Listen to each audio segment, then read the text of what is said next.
sign stands just off U.S. Highway 19, about 60 miles north of Marietta. From that point, it directs traffic down the access road to Air Force Plant 67, operated for the United States Air Force by Lockheed Georgia Division. Not too many months ago, this 11,000-acre site at Dawsonville was only an expanse of wooded hills. Then the bulldozers moved in. They came, did their jobs, and moved on. And behind them, buildings began to grow, structures designed to house the complex instruments of nuclear science. Among them, the reactor building, crux of all Georgia nuclear laboratory operation, is pushed toward completion.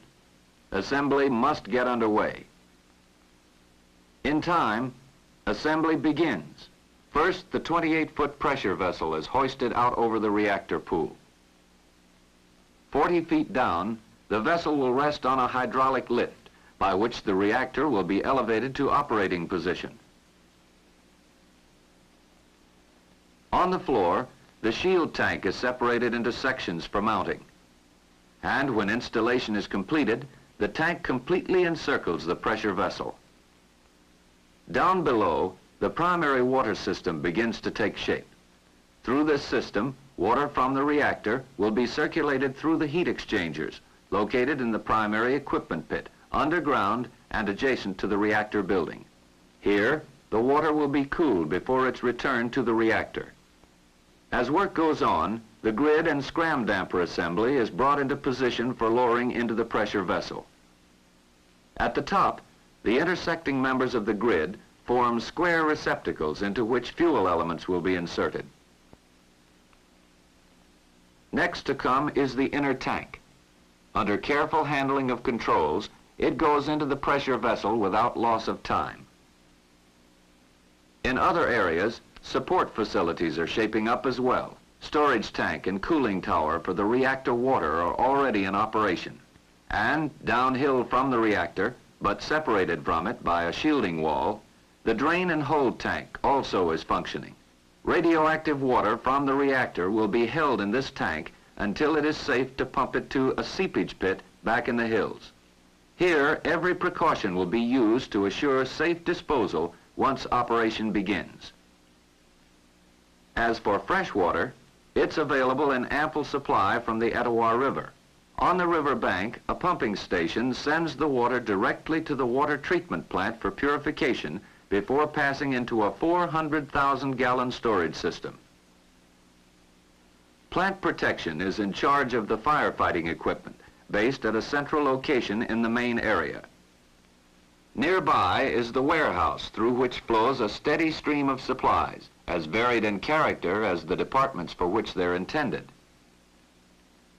But of all support units, the critical experiment facility is most direct in its relation to operations. Center of its activity is the critical experiment reactor, where tests of source material are made to determine suitability for use in the main reactor. In essence, the elements go through a careful sorting process to determine their relative nuclear worth. In the Nuclear Support Laboratory are housed the administrative offices, along with other important units.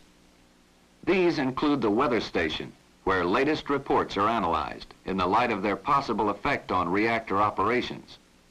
The station is on the alert, the radar scope keeping a sharp eye on the weather all over North Georgia. At the same time, detection devices for other purposes are being fashioned in the Nuclear Instrumentation Lab. These devices may concern themselves with neutrons or gamma rays or radioactive argon gas. Whatever the nature, each instrument is given careful preparation for field service. For argon gas, this necessitates removal of air from the detector cylinder, producing an odd-looking inhale-exhale action in the cylinder skin. Field stations ordinarily are shared by 3 instruments, those for argon, neutron, and gamma detection. Electronic systems for the units are installed in an underground receptacle, an advantage to the all-transistorized systems since it holds temperature variations to a minimum. Another detector in sharp outline, the 320-foot audio tower which warns of aircraft approach. Flying in the area is restricted to 5,000 feet, and advance warning will permit emergency shutdown in case of violation. And finally, there are the towers from which regular samplings of argon gas are made. Heavy concentration of the gas can result in a dangerous level of radioactivity. At the Radiation Effects Laboratory, construction is in its final stages. This lab will be the first to which test articles come on arrival. Once inside, each test article will be mounted on a railroad car and delivered to the hot cell mock-up for disassembly and reassembly as required by the test. It's necessary to prove that assembly work on the article can be done with manipulators, since after irradiation, this will be the only means of handling the material. Personnel and equipment are kept active, both in the interest of personnel training and maintaining the equipment in sharp order. Most of the assignments will require a sense of certainty and a precise handling that only constant practice can produce. The use of these artificial hands requires as much skill in restoring tools to their proper place as it does to perform the job in the beginning.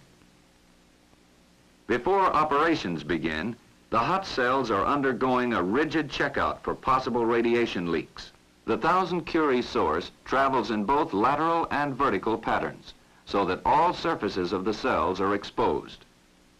Outside, a detector follows each movement meticulously. Nothing can be left to chance, as all test articles will come to the hot cells after irradiation. In operation, the hot cells will be highly versatile. Converted into a single room, 4 railroad cars can be accommodated with ease, or the space can be divided into as many as 4 separate cells by means of huge partition blocks, 3 feet thick and weighing up to 12 tons each. The analytical lab is already functioning smoothly. Here, the effects of radiation on the test articles will be analyzed and recorded, and the records used as a basis for evaluation. It is expected that from findings in the analytical lab will come some of the answers needed for nuclear flight.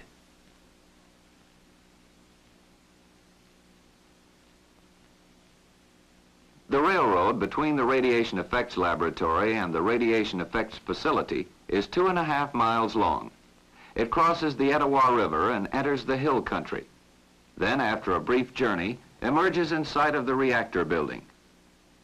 This building is virtually surrounded by hills and is located well away from other surface buildings. Inside, assembly of the reactor is nearing completion. Upper closure and equipment tank are going on and are soon followed by the top cover. Meanwhile, in the underground operations building, the engineers are setting up a functional test. December 15 is the day for the reactor to go critical. And by now, December 15 is just down the road. So the tests are set up and run, not one but several of them. They're rigid, and their results are satisfying. Shortly afterward, the startup source having arrived from the critical experiment reactor, underwater transfer is made. All that remains now is the loading of the core. Everything is in order, and so it's decided to go ahead. Sunday, December 14. Rehearsals are over. This one is real. Margin for error, 0. The loading goes forward. In the background, a quiet voice speaks into a telephone, and its message is repeated from the control room by loudspeaker. Number 17 in R7. And again. Number 22 in P7. The control room will log it all. 23 in M5, 29 in R5. Number 33 in R3. 32 in N2, and 31 in P2. Button it up. On December 14, 1958, the Dawsonville reactor went critical. Capable of irradiating 6 railroad cars of material at once, This facility of the Air Force is the most extensive ever activated for the study of nuclear effects on large aircraft systems. Since the day of criticality, the reactor has been undergoing constant test and observation. And as the first quarter of 1959 becomes history, Georgia nuclear laboratories look to the time when full-scale operations will begin, firm in the belief that from this Air Force research facility may well come the answers to speed the day of atomic flight.